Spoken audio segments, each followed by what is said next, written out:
gaskiya za a yi yaƙi da ni a garin nan. Yanzu kaza ta ban gantowa.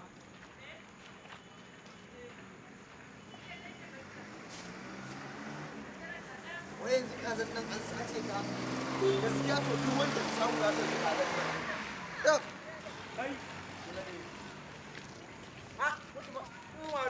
Abokina. Ya rike ne, ni na tare da kai tashi daga kai Wai kaza ta wai a garin nan wani za a wasa ta ni za a ɗauke kaza. amma da lokacin na siyo mu a ga mata tsince da dauke a wannan wai ta ba maka ka san me za yi Wai jira ce za ta ci gida. yau ni ta saman layin ta ka san ga mota amma mu ba za mu koyi wannan Allah ya haɗa mu da mutum na. In ba yana yin kyau mutum al'aura ba Allah.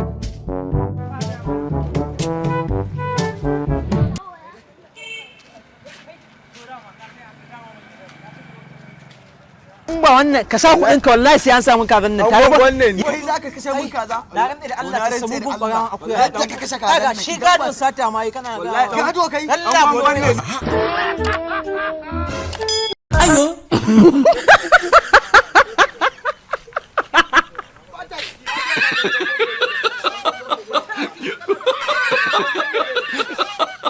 rage baki